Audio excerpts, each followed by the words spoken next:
안녕하세요. 오늘도 사연살롱을 찾아주셔서 감사합니다. 결혼 5년 차에 이혼을 결심한 여성이에요. 영국의 극작가 버나드 쇼의 묘비에는 이런 글귀가 새겨져 있다고 해요. 우물쭈물하다 내일 할 줄 알았다. 버나드 쇼가 살아생전에 귀중한 시간이 빨리 지나가는 것을 한탄하며 했단 말이라고 하는데요. 오늘따라 그 글귀가 평소와 다르게 느껴지네요. 그건 아마도 저 역시 지난 5년간 결혼 생활을 하면서 버나드 쇼와 같은 생각을 해왔기 때문이 아닐까 생각합니다. 사람은 의외로 자신과 다른 성격을 가진 사람한테 호감을 느낀다고 하잖아요. 제가 남편과 결혼을 하게 된 것도 어찌 보면 그런 이유 때문인 것 같습니다. 친구 소개로 처음 남편을 봤을 땐 솔직히 별로였어요. 사람이 낙천적인 건 좋은데 너무 대책 없이 긍정적인 데다 허황된 꿈에 사로잡혀 있는 게 한심해 보였거든요. 어릴 때부터 홀아버지 밑에서 빚에 쪼들려 살아온 탓에 일찍 세상을 알아버린 저로서는 구김살 없는 남편 성격이 부러워서 더 싫었는지 모르겠네요. 나는 온갖 오물을 다 뒤집어 쓰고 팍팍하게 살았는데 저 사람은 어쩌면 티끌 하나 묻지 않고 산 사람 같을까? 남편을 볼 때마다 가난했던 제 인생이 더 구질구질하게만 느껴지는 것 같았죠. 그래서 더 사납게 쏘아댔고 곁을 주지 않으려 밀어냈어요. 그러던 차에 같은 강의를 듣게 되면서 전보다 더 자주 보게 된 거예요. 전공 필수 과목이어서 다양한 과 학생들이 모여있는 수업이었죠.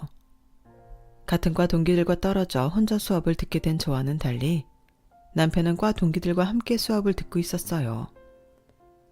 친구들과 함께 우르르 몰려다니던 남편은 저를 볼 때마다 반갑게 인사를 해주었어요. 남편은 제 절친의 남자친구와 같은 과 동기라서 몇 번 술자리를 함께 한 적이 있었는데 그 인연을 핑계로 너무도 친근하게 저를 대하더라고요. 지선씨, 다음 강의 없죠? 우리 학식 먹으러 갈 건데 같이 가요. 아니요, 전 밥 생각 없어요.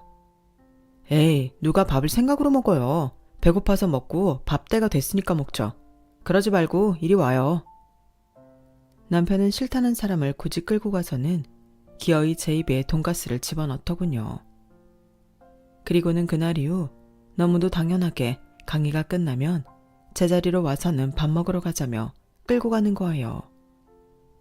남편의 제멋대로인 행동에 화를 낼 수도 있었지만 그러지 못한 건 그놈의 조별 과제 때문이었어요. 왜 교수님들은 그렇게 조별 과제를 좋아하는 걸까요? 서로 성향도 다르고 활동 시간대도 다른 애들을 굳이 모아놓고 공동 과제를 해내라는 건 정말이지 비효율적이고 비생산적인데 말이에요.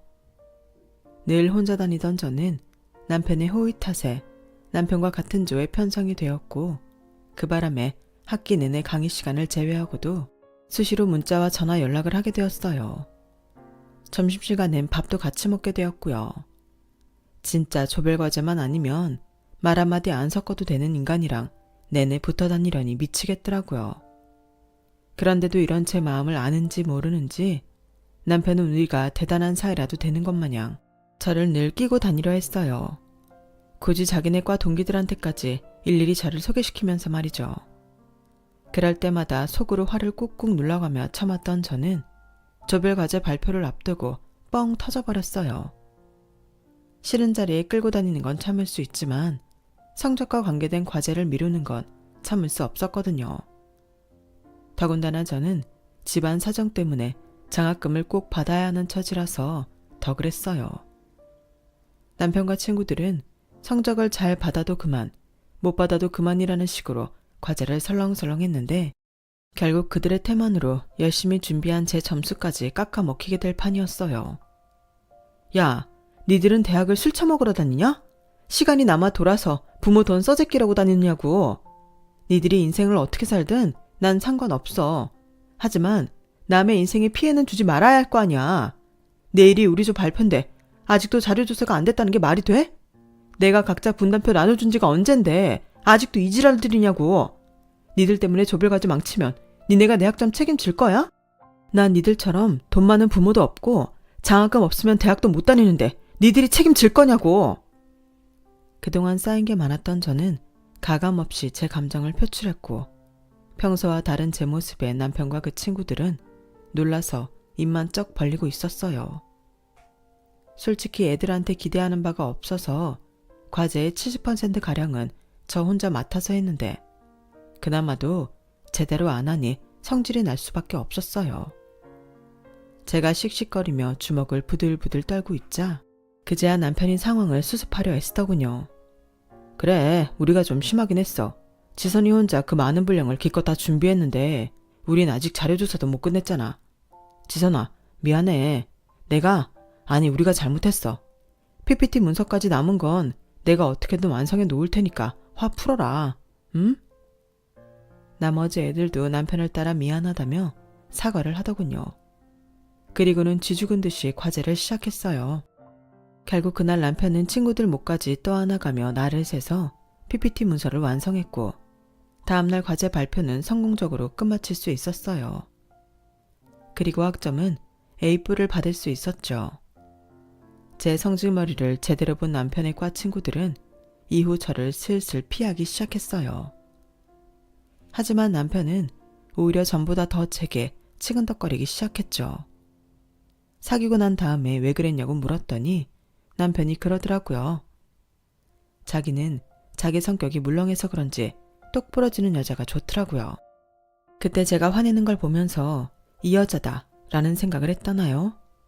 반하는 포인트가 어찌나 어이가 없던지 남편답다 생각했어요. 남편은 제가 싫다고 몇 번이나 거절을 했는데도 불구하고 저를 볼 때마다 끈덕지게 어제와 똑같이 웃는 얼굴로 대시를 했어요. 그런 남편을 보니 신기하기도 하고 대단하다는 생각마저 들더군요. 하지만 거기까지였어요. 이 사람이 생각보다 괜찮은 사람이라는 데는 이의가 없지만 그렇다고 사귀고 싶은 마음까지는 없었거든요. 남편의 대시는 가을이 되어 온 캠퍼스가 축제로 들떠 있을 때까지도 이어졌어요. 저는 여전히 거절이었고요. 그러다 남편이 노선을 바꾸기 시작했어요. 애인이 될 수 없다면 친구라도 되자고요. 저야 뭐 나쁠 거 없었죠. 주변에서 남녀 사이에 친구가 어딨냐고 했지만 우리는 그 후로도 10년 넘게 친구로 지냈어요. 하루는 군입대를 앞두고 남편이 그러더라고요. 친구하길 잘했다. 생각해봐. 나 군대 가고 나면 말이야. 여친은 고무신 거꾸로 씌울 수 있지만 적어도 친구는 그대로 남아있을 거 아냐. 아, 이걸 노리고 친구하자고 한 건 아니지만 결과적으로는 잘한 선택이었던 것 같아. 지선아, 면회 자주 와라. 아니, 너 알바해야 되니까 자주는 말고 2달에 한 번은 와라. 그 정도는 해줄 수 있지? 친구 사이에. 그러겠다고 대답을 하지는 않았지만 학업과 병행해 여러 개의 아르바이트를 하면서도 남편 면회는 거르지 않았어요. 그러니 남편의 내무반 사람들은 당연히 저를 남편의 여자친구로 알고 있었죠. 실제로 남편이 그렇게 소문을 내기도 했고요.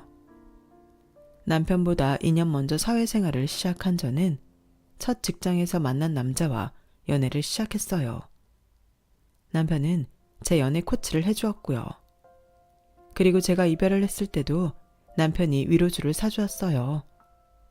저 역시 남편이 여자친구가 생길 때마다 조언을 해주고 실연을 당했을 때는 위로주를 사주곤 했죠. 그렇게 10년을 우리는 절친으로 지냈고 30살이 되던 해 사귀게 되었어요. 우리는 지난 10년 동안 서로에게 밑장 닦은 사이였기에 한편으로는 편하기도 했고 그러면서도 때때로 서로의 연애사가 장애물이 되기도 했어요. 야, 넌 전에 사귀던 여자들한테는 그렇게 매너 좋게 굴더니 나한테는 왜 이러냐? 넌 내가 만만해? 그건 내가 할 소리다. 너야말로 전에 사귀던 놈들한테는 그렇게 고분고분하고 여성스럽게 굴더니 나한테는 왜 이러냐?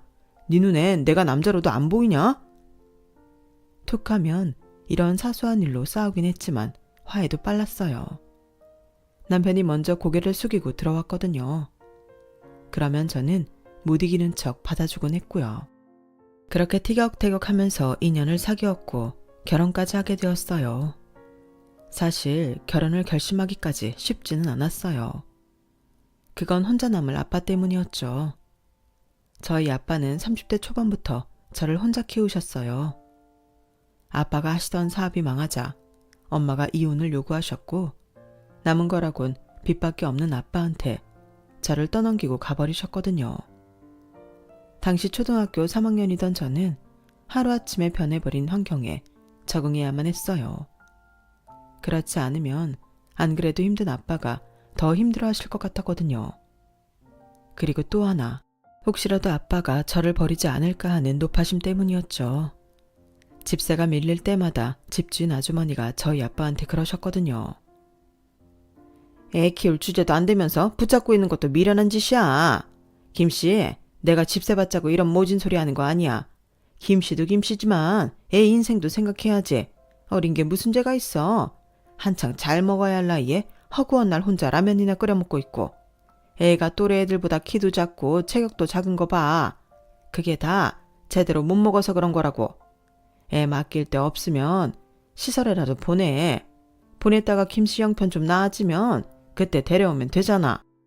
그럴 때마다 저는 문 밖에서 들리는 소리에 가슴을 조이곤 했어요. 아빠가 지선아, 아빠랑 같이 놀이공원에라도 갈까? 하고 물으면 혹시나 나를 버리려고 그러나 싶어서 고개를 절레절레 흔들며 싫다고 울면서 소리쳤어요. 그러면 아빠는 저를 꼭 안으시곤 말없이 등을 쓸어주셨죠. 제가 중학교를 졸업할 때까지도 저희 집에는 빚쟁이들이 자주 찾아왔었어요. 아빠는 일 나가고 안 계신 집에 찾아온 험상궂은 남자들은 신발도 벗지 않고 저희 안방까지 들어오곤 했죠. 그렇게 몇 번 공포스러운 순간을 겪은 뒤로 저는 그 사람들과 마주치지 않으려고 도서관에서 늦게까지 공부를 했어요. 덕분에 성적은 많이 올랐지만 초인종 소리만 들려도 심장이 쿵 내려앉을 만큼 그 일들은 제게 큰 트라우마를 안겼죠.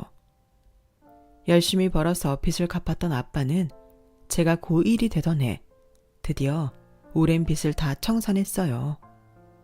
빚에서 해방된 그날 아빠가 소고기를 사오셨더라고요. 남의 돈 빌려 쓰는 사람은 고기도 숨어서 먹으랬다고. 그동안 빚 갚느라 변변히 소고기 한 번 못 먹었던 게 생각나서 사왔어. 이제 우리도 남 눈치 안 보고 고기도 먹고 살 수 있게 됐다. 아빠가 빚을 다 갚았거든. 빚을 다 갚았다고 말하며 환하게 웃는 아빠를 보니 눈물이 핑 돌았어요. 엄마랑 이혼한 이후로 아빠가 그렇게 환하게 웃는 모습은 처음이었거든요. 늘 피곤에 쩔어서 잠이 들고 눈을 뜨면 지옥 같은 하루를 버텨야 한다는 생각에 어깨가 축 처져 있던 아빠만 보고 살았으니까요. 아빠, 난 고기 안 먹고 살아도 괜찮아. 난 좋은 옷도 필요 없고 좋은 신발도 필요 없어. 나한텐 아빠만 있으면 돼. 아빠는 그 힘든 순간에도 나를 버리지 않았잖아. 전에 살던 집주인 아주머니가 나 시설에 보내라고 그렇게 강요하는데도 아빠는 나 안 버렸잖아. 그래서 늘 고맙고 미안했어. 그러니까 앞으로도 나한테 뭘 더 해줘야겠다는 생각은 하지 마. 나는 이미 아빠한테 충분히 받고 살았으니까. 우리 아빠 그동안 고생 많으셨어요. 빚 탈출 축하해. 그 말에 아빠는 입술을 꽉 깨물고는 눈물을 참으셨지만 제가 고기를 굽는 사이 아빠 밥그릇으로 떨어지는 눈물까지는 감추지 못하셨어요. 눈물 젖은 빵이 아닌 눈물 젖은 소고기를 먹었던 우리 부녀는 그 모진 시간을 함께 버티고 살아왔어요. 그런데 이제 와서 제가 아빠를 떠나려고 하니까 차마 발길이 떨어지지 않는 거예요. 지선아, 아빠는 말이야. 우리 지선이가 나이 먹도록 아빠랑 같이 사는 것보다 네 인생 찾아서 떠나는 걸 보는 게 더 행복할 것 같아. 널 끼고 살면 너를 볼 때마다 내 자신이 너무 못나 보일 것 같거든. 넌 아빠가 평생 자식 발목 잡았다는 죄책감을 떠안고 살길 바라니? 아니지? 시집간다고 아빠랑 남이 되는 게 아니잖아. 여전히 나는 네 아빠고 넌 내 딸이야. 변하는 건 없어. 그러니까 아빠 걱정 말고 결혼해. 이 아빠를 위해서라도 행복하게 사는 모습 보여줘. 그게 자식으로서 네가 할 수 있는 최고의 효도야. 아빠는 당신 때문에 결혼을 망설이는 저를 달래주셨어요. 어릴 때부터 뭔가를 시작하기 전에 망설이느라 시간을 허비했던 저는 아빠의 응원을 받으며 결혼을 결심할 수 있었어요. 결혼 후 시부모님을 겪어보니 남편이 누구를 닮았는지 단번에 알겠더라고요. 시아버지도 그렇고 시어머니도 그렇고 다들 밝고 긍정적인 분들이었어요. 시댁 식구들은 늘 걱정을 달고 사는 저와는 완전히 다른 사람들이었죠. 그런데 긍정적인 면이 너무 지나쳐서 때로는 저를 힘들게도 했어요. 이를테면 이런 일들이었죠. 새아가, 내가 지금 어디 좀 나왔는데 여기서 홍삼 진액을 싸게 팔지 뭐니? 이게 못해도 한 병에 10만 원은 한 건데 5병 사면 30만 원에 준다는 거야. 그래서 말인데 너 현금 좀 있니? 있으면 내가 불러주는 계좌로 돈 좀 붙여라. 어머님, 근데 그거 믿을만 한 거예요? 가격이 너무 싼 게 좀 이상해서요. 그리고 카드 결제를 하셔야 물건이 잘못됐을 때도 환불도 편한데 왜 현금 결제를 하세요?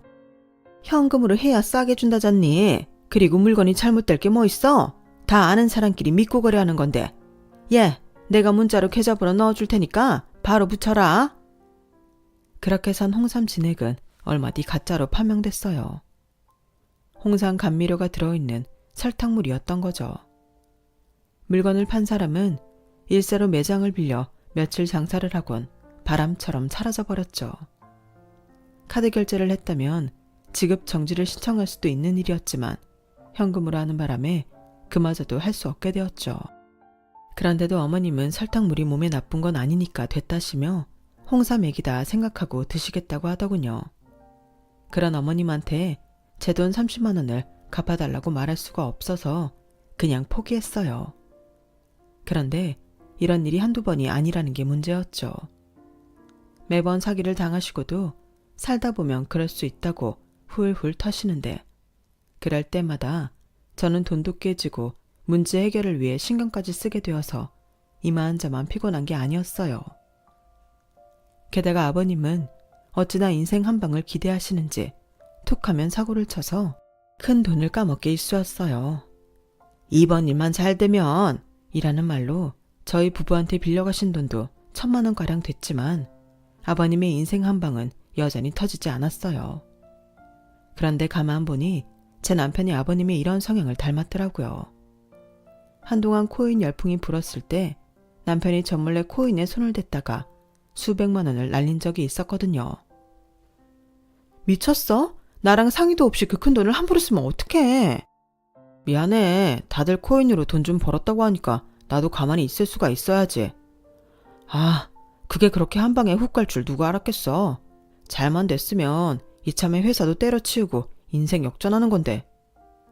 한두 푼도 아니고 700이야. 그거 모으려면 얼마나 걸리는 줄이나 알아? 에이, 우리 아직 젊잖아. 실패도 젊을 때 해봐야지. 그래야 나이 들어서 그런 실수를 안 할 거 아냐. 인생 경험했다고 치자. 내가 앞으론 자기 몰래 딴짓 안 할게.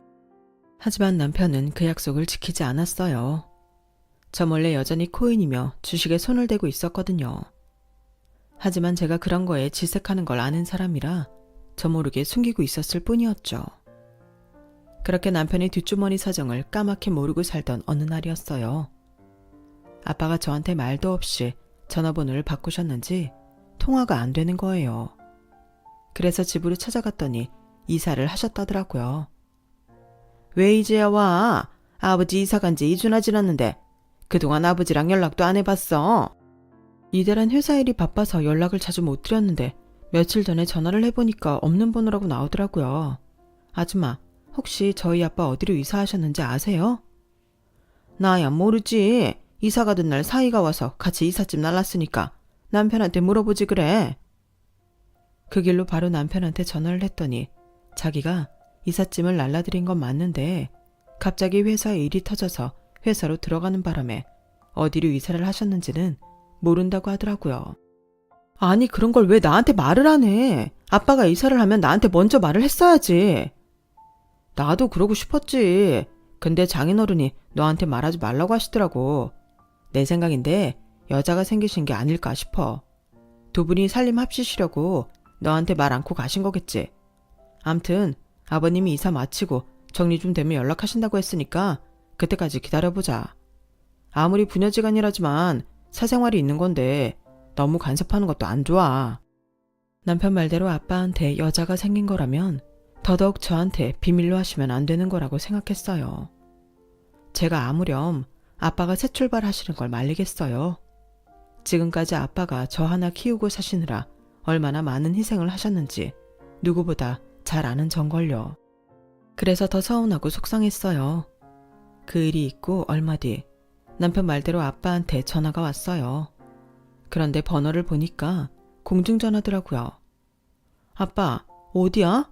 왜 말도 없이 갑자기 이사를 간 거야? 딸, 아빠 때문에 걱정 많이 했구나. 집도 많이 낡았고 아빠 혼자 살기엔 집이 커서 이사를 했는데 하필 친구 놈이 다쳤다고 연락이 왔지 뭐냐. 그놈 대신 일을 맡아 해야 돼서 이삿짐도 제대로 못 풀고 여기 와 있다. 이사하면 전화하려고 했는데 아빠가 너무 늦었지? 그럼 전화번호는 왜 바꿨어? 왜 바뀐 번호로 전화 안 하고 공중전화로 하는 거냐고. 여기가 워낙 외진 곳이라 전화가 안 터져. 여기 일 마치려면 서너 달은 더 있어야 하니까 집에 가면 바뀐 번호로 전화할게. 근데 지선아, 넌 별일 없지? 아빠는 이 와중에도 제 걱정부터 하셨어요. 그런 아빠한테 차마 여자가 생겼냐는 말은 못 물어보겠더라고요. 그래서 일단은 일주일에 한 번이라도 전화를 해달라는 말만 했어요. 그렇게 4개월 동안 아빠는 매주 공중전화로 제게 전화를 하셨어요. 그때마다 아빠는 회사에서는 별일 없냐는 말을 잊지 않으셨죠. 그때 뭔가 이상하다는 걸 알아챘어야 하는데 그러지 못한 게 한이 되네요. 그렇게 시간이 지나 계절이 바뀐 뒤에야 아빠는 바뀐 번호로 전화를 하셨더라고요. 그리고는 시간이 되면 일요일 오전에 집으로 좀 오라시며 이사한 집 주소를 알려주셨어요. 남편과 함께 아빠 드실 반찬과 영양제를 사들고 집으로 갔더니 방 2칸짜리 조그마한 아파트에 아빠가 살고 계시더라고요. 아빠 혼자 사시기에 부족함이 없는 집이긴 했지만 서울 시내에 위치도 좋고 지은 지도 얼마 안 된 집 같아서 좀 의외였어요. 아무리 평수가 작아도 가격이 꽤 나갈 것 같았으니까요. 아빠, 이 집은 산 거야? 아니면 전세? 저 전세야. 혼자 살기 딱 적당하지? 깨끗하고 좋네. 근데 아빠, 웬일로 일요일에 집에서 쉬어? 이삿짐 나르는 일은 주말이 더 바쁘다고 평소엔 평일날 보자고 하더니. 아빠가 일을 좀 줄이려고. 나도 주말엔 좀 쉬고 싶어서. 그래야 우리 딸도 자주 보지. 잘 생각했네. 안 그래도 평일엔 시간 내기 힘들었는데. 그럼 앞으로는 토요일 밤에 와서 하루 자고 가야겠다. 오랜 시간 이삿짐 나르는 일을 하시느라 주말엔 거의 쉬신 적이 없던 아빠였기에 주말에 쉬시겠단 말이 그렇게 반가울 수가 없었어요. 생각 같아선 일을 그만두시라고 하고 싶지만 제가 생활비를 드릴 형편은 안 돼서 그 말까지는 할 수 없었어요. 아빠가 일도 줄였다니까 앞으로는 내가 매달 용돈 좀 보내드릴게. 많이는 못 드리고 매달 30만 원씩. 그러나 아빠가 손사래를 치시며 됐다고 하시더라고요. 아직은 당신이 자식한테 용돈 받을 정도는 아니라시면서요. 그러면서 내내 제 걱정을 하시는 거예요. 시부모님은 잘해주시는지, 혹시 직장에서 미움받지는 않는지. 아빠, 저번에도 계속 그러더니 왜 그런 소리를 하는 거야? 내가 회사에서 미움받을 일이 어딨어? 그러자 남편이 끼어들어 말을 돌렸어요. 여보, 나 배고프다. 장인어른도 배고프시죠? 우리 짜장면이라도 시켜 먹을까? 아직 중국집 문 안 열라나? 일단 그러면 밥을 좀 할까? 쌀이 어딨나? 남편의 호들갑이 그날따라 이상하게 신경 쓰였어요. 아빠도 제게 뭔가 숨기고 있는 것 같았고요. 그래도 일단은 배고프다는 사람 밥은 먹여야 할 것 같아서 쌀을 찾아 싱크대 서랍을 열었는데 쌀포대에 나람이라고 적혀있지 뭐예요. 뭐 이런 쌀이 다 있나 하고 넘기려는데 언젠가 직장에서 있었던 일이 생각난 거예요. 저희 회사 인턴 중에 이름이 우암이라는 사람이 있었는데 그 이름을 듣고 부장님이 정부미도 아니고 우암이야? 하고 놀리신 거예요. 그러면서 예전엔 정부미라고 해서 가난한 사람들한테 정부에서 주는 쌀이 있었는데 지금은 나람이라고 이름을 바꿨다는 얘기를 덧붙이셨죠. 그제야 이 쌀의 출처를 알 것 같았어요. 정부에서 주는 쌀이었던 거죠. 하나가 의심스러우니 보이는 족족 다 의심이 가기 시작했어요. 아파트로 들어올 때 분명 같은 이름의 아파트인데 아빠가 사는 동만 입구가 달랐던 것도 이상하고 한 동에 이렇게 작은 평수만 있는 것도 이상하더라고요. 선반에 놓인 참치캔이며 아빠가 평소 드시지도 않던 부식 재료까지 마치 어디서 나눠준 걸 쌓아 놓으신 것 같더라고요. 그래서 아빠한테 혹시 이 집 임대 아파트냐고 물었더니 아빠 표정이 확 굳더라고요. 아빠, 나 이 쌀 뭔지 알아. 기초생활수급자한테 지급되는 나랏쌀이잖아. 이게 왜 아빠 집에 있어? 아빠, 혹시 기초생활수급자로 등록했어? 아빠가 왜? 자식도 있고 돈도 벌잖아. 그러자 남편은 또다시 제 말을 막으며 엉뚱한 소리를 짓거려댔어요. 너 입 다물어. 나 지금 아빠한테 묻고 있잖아. 아빠, 말해봐. 도대체 어떻게 된 거냐고. 지선아, 내가 설명할게. 내가 다 말해줄 테니까 일단 집으로 가자. 가면서 말해준다고. 남편은 마치 필사적으로 저랑 아빠 사이를 떨어뜨려 놓으려는 사람처럼 제 팔을 잡고 현관 쪽으로 끌고 갔어요. 그 행동이 너무 의심스러워서 그냥 넘어갈 수가 없겠더라고요. 이거 놔. 너 나한테 뭐 숨기는 거 있지? 처음부터 네가 제일 수상했어. 우리 아빠가 이사한다고 네가 평일에 회사에 월차까지 내고 간다는 거 누가 봐도 이상하잖아. 우리 아빠 이삿짐 센터에서 일한 지 20년도 더 된 사람이야. 짐을 날라도 아빠랑 아저씨들이 알아서 할 텐데 회사원인 네가 돕기 뭘 돕는다고 거길 가? 나한테 말 한마디 없이. 그리고 오늘도 봐. 아빠가 나한테 뭔가 말을 하려고만 하면 네가 자꾸 말 끊잖아. 뭐야? 뭔데 나한테 숨기는 거냐고. 그제야 아빠는 힘겹게 말을 꺼냈어요. 김서방은 잘못 없다. 그저 너 체면 살려주려고 그런 것뿐이야. 지선아, 아빠 다 알아. 그리고 이해해. 내가 널 그렇게 만든 거야. 네가 회사 돈에 손댔다는 얘기 들었을 때 아빠가 무슨 생각을 했는지 아니? 못난 아빠 때문에 어릴 때 돈에 쪼들려 살아서 그렇게 된 게 아닐까 생각했어. 아빠가 미안하다. 이건 또 무슨 소린가 싶더군요. 내가 회사 돈에 손을 댔다고? 무슨 말도 안 되는 소리를 하는 거야. 내가 왜 그런 짓을 해? 도대체 어디서 그런 말도 안 되는 소리를 들은 거야? 그러자 아빠는 제 남편을 쳐다봤어요. 김서방, 이게 어떻게 된 일인가? 자네가 그랬잖아. 지선이가 회사 돈에 손을 대서 회사에서 잘리고 소송까지 당할 판이라고. 그래서 내가 퇴직금에 전세 보증금까지 빼서 줬지 않나? 장인어른, 실은 그게 제가 그러려고 한 건 아닌데요. 저도 지선이 행복하게 해주려고. 그래서 좋은 정보가 있다길래 친구 말 듣고 주식을 좀 샀던 건데 그게 작전주였더라고요. 저도 몰랐어요. 그렇게 갑자기 그게 상장 폐지될 줄 누가 알았겠냐고요. 저도 피해자예요. 남편은 주저리 떠들어댔어요. 요지는 이거였죠. 허황된 꿈에 부풀어 친구가 알려준 정보대로 시부모님 집을 담보로 대출까지 받아 주식에 투자를 했고 그렇게 산 주식은 상장 폐지가 되며 휴지 조각이 된 거예요. 당장 대출금을 상환하지 않으면 시부모님 집을 난리판이었던 남편은 저희 아빠한테 제가 회사 돈에 손을 댔다고 거짓말을 한 거죠. 소송까지 걸려 실형을 살 것 같다는 말에 아빠는 직장에 사표를 내고 퇴직금에 전세 보증금까지 빼서 제 남편한테 돈을 보내셨어요. 하지만 그 바람에 아빠는 지낼 곳이 없어졌고 남편은 해결책이랍시고 아빠를 기초생활수급자로 만들어버린 거예요. 기초생활수급자가 되면 임대주택을 받을 수 있다는 걸 이용한 거죠. 하지만 그러기 위해선 여러 가지 조건이 필요했어요. 일단 수입은 물론 통장에 돈이 없어야 하고 자신을 돌봐줄 가족들과 왕래나 연락이 없다는 게 확인되어야 했죠. 서울을 떠나 친구분 댁에서 지냈던 4개월간의 기초생활수급자 심사가 시작됐고 다행히 심사에 통과해서 임대주택을 받게 되었던 거죠. 아빠는 수입이 잡히지 않도록 일당제로 이삿짐 나르는 일을 하시면서 얼마 안 되는 정부 보조금까지 매달 남편한테 보내셨더라고요. 그 돈은 남편이 또다시 주식을 하는데 고스란히 들어갔고요. 더 웃긴 건 뭔지 아세요? 아빠 앞으로 나온 나람이까지 지네 엄마한테 가져다 줬다는 거예요. 이런 개새끼야. 이러고도 네가 인간이야? 네가 뭐라고 우리 아빠를 이 지경을 만들어?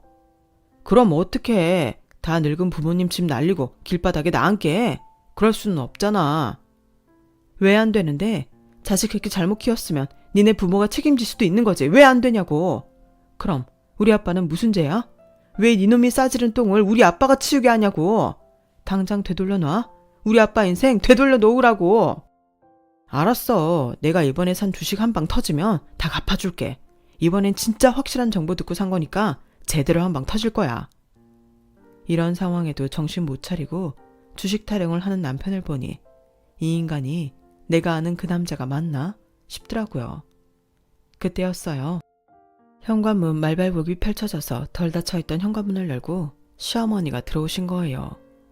가래떡을 담은 쟁반을 든 채 말이죠. 사돈, 왜 문도 안 닫고 계세요? 이거 저번에 주신 쌀로 뽑은 가래떡인데 맛 좀 보시라고. 어머, 애들이 와 있었네? 하지만 그 말이 떨어지기도 무섭게 저희 아빠가 제 남편의 뺨을 치셨어요. 그러자 시어머니가 떡쟁반을 바닥에 팽개치고 달려들어왔죠. 지금 뭐 하는 짓이에요? 왜 내 아들을 때립니까? 당신이 뭔데 내 아들한테 손찌검을 하냐고요? 때릴만 하니까 때린 겁니다. 이놈이 무슨 짓을 벌였는지 사돈도 알게 되면 저 못 말릴 겁니다. 너 잘 들어라. 니놈이 주식을 하든 도박을 하든 난 상관없다. 하지만 내 딸을 범죄자로 둔갑시키고 그것도 모자라서 우리 부녀 사이를 떼어내려고 했던 건 절대로 용서 못한다. 내 인생이야 어찌되든 상관없지만 내 딸 인생은 건들면 안 되는 거였어. 두말할 거 없다. 니들 당장 갈라서 썩어 빠진 정신 상태로 한탕주의에 빠져 사는 놈한테 내 딸을 맡길 수는 없어. 이달 말까지 그동안 나 속에서 받아간 돈 다 가져오지 않으면 그땐 법정에서 보게 될 줄 알아라. 장인어른, 제 말 좀 들어보세요. 이번 주식만 대박 나면 제가 다 해결해 드린다고요. 지금 팔면 손해가 얼마인지 알기나 하세요. 그러니까 조금만 기다려주세요. 다 잘 될 거예요. 끝까지 정신 못 차리고 허우적거리는 남편 놈을 보자 도저히 참을 수가 없었어요. 저런 건 실컷 패서 정신이 번쩍 들게 해야겠다는 생각뿐이었죠. 그런데 그때 바닥에 나둥그러져 있는 가래떡이 눈에 들어온 거예요. 저는 얼른 겉이 꾸덕하게 마른 가래떡 몇 가닥을 집어들곤 그대로 남편 놈을 두들겨 팼어요. 이 미친놈아, 아직도 정신을 못 차리냐? 주식? 대박? 니까 놈이 주식으로 대박 나면 주식하는 사람들 전부 떼부자 됐을 거다. 이래서 벌 생각은 않고 어떻게 요행만 바래? 너 같은 건 바닥에 나 앉아봐야 정신을 차리지. 당장 우리 아빠 돈 돌려주지 않으면 내가 직접 너 경찰에 신고할 거야. 교도소 안에서 평생 나라에서 주는 밥 먹으면서 살게 해줄 테니까 알아서 하라고. 결국 우리 부부는 이혼을 했어요. 그리고 얼마 뒤 아빠가 그동안 제 남편한테 속아서 보냈던 돈을 모두 돌려받게 되었죠. 시부모님 집을 팔아서 갚았다고 하더군요. 아빠는 해당 기관을 찾아가 자신이 부정기초생활수급자임을 자수했어요. 당연히 임대주택에서는 퇴거조치 당했고 지원금 회수는 물론 벌금까지 내게 되었지만 아빠는 이제야 마음이 편하다고 하시더군요. 남편 역시 저희 아빠를 속여 거짓으로 서류를 꾸미고 지원금을 편취해 쓴 죄로 벌금형을 받았어요. 그리고 이혼을 하는 과정에서 형사고발을 하지 않는 조건으로 우리가 살던 전셋집을 제게 넘겼죠. 현재 저는 그 집을 빼고 이사를 해서 아빠와 함께 살고 있어요. 돌이켜 생각해보니 어쩌면 저는 결혼을 하기 이전부터 남편에 대한 불안감이 있었던 것 같더라고요. 늘 허황된 꿈을 쫓아 위태롭게 살아가는 모습을 진작부터 알아챘지만 그럼에도 칼같이 끊어내지 못하고 우물쭈물거리다가 이 지경까지 온 게 아닌가 생각해요. 아니다 싶으면 돌아서야 하는 건데 그러지 못한 제 잘못이죠. 그 바람에 하나뿐인 아빠까지 그 고생을 시켰으니 자식으로서 실격이죠. 그래서 앞으로는 조금 더 단단한 사람이 돼서 제대로 자식 노릇하면서 살아볼까 합니다. 비록 결혼은 망했지만 제 인생은 아직 진행 중이니까요. 지금까지 제 사연을 들어주셔서 감사합니다. 열심히 사시는 여러분들 복 받으시고 건강하세요. 여러분, 사연 댓글에 응원과 현명한 조언 부탁드려요. 좋아요와 구독은 저에게 큰 힘이 됩니다. 오늘도 좋은 일 가득하세요.